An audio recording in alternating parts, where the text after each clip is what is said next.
long night's journey into day. Peter Gabriel's input-output is a gift of hope in a hopeless age. It's been a long journey from the release of Panopticon, the first single time to appear with the first full moon of 2023, to when Input-Output, Peter Gabriel's first album of new music in 21 years, has officially entered the sublunar plane. Along the way, Gabriel dropped piece after piece of the album's jigsaw puzzle into the ether, each offering time to appear with a new moon. These were so many breadcrumbs, kindly left to guide us, the patient listeners, along a path leading out of the darkness of our age towards something a little brighter, a little more decent, a little more hopeful. The most substantial breadcrumb of all was surely the tour that Gabriel and his incredible band mounted to perform this new music, most of it still unreleased at the time. The concert, which I caught in Buffalo, New York, was a gift to all of us, still clinging to the notion that popular culture can be meaningful, that every artistic endeavor isn't at heart of a cynical or transactional design, that music still matters, even when it's performed in a hockey arena and accessed via a stub that has Live Nation stamped on it.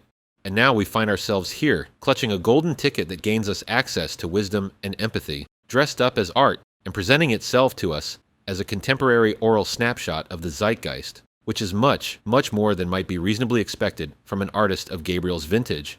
It's tempting to come right out of the gate swinging, clutching the proclamation that this is Gabriel's best album ever. But take a breath and consider a catalog that includes albums like Security, Us, and Up, unfettered masterpieces all, and realize that what we're getting with Input-Output is what Gabriel has always given us: deeply considered musical craftsmanship, with an iconoclast eye toward the cutting edge of record making, and a weathered romantic's ability to unearth and then celebrate hope amidst an environment of hopelessness.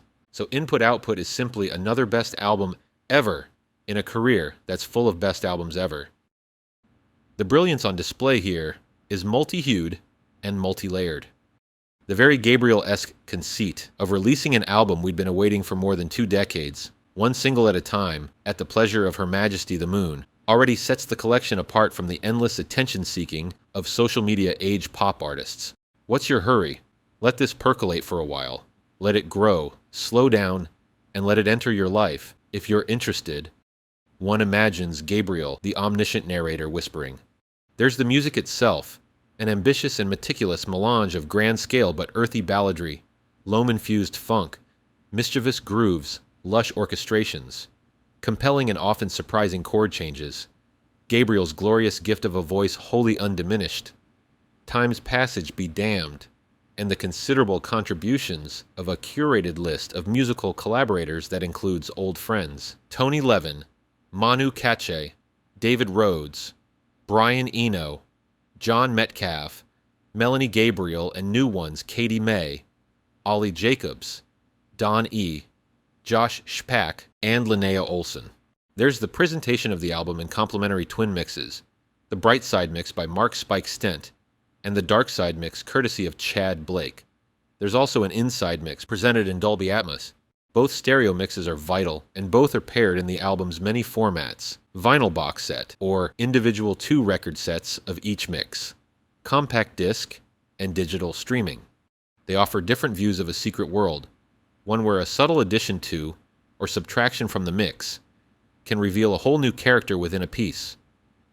They also offer us insight into Gabriel's creative process, and suggest to us that, taking 2 decades to make an album, with this much attention to detail, is actually quite understandable.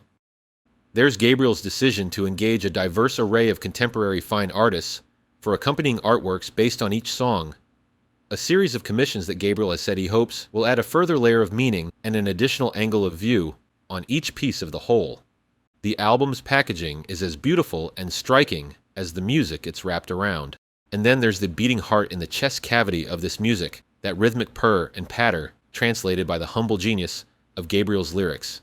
This collection of songs adds up to a reflection on connection and the perversions of human potential that result from the severing of that connection. The title track celebrates our natural kinship with the universe in all its manifestations.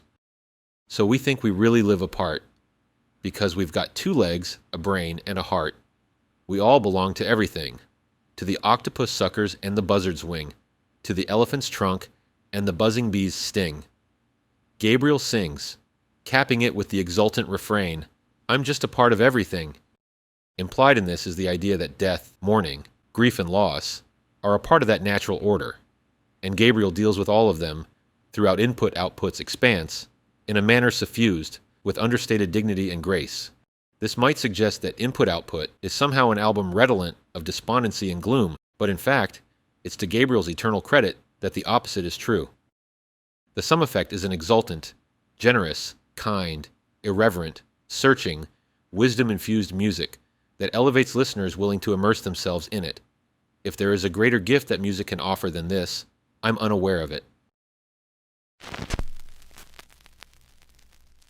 You can subscribe to Jeff Myers on both Substack and his YouTube podcast, Why Music Matters. Links in the description.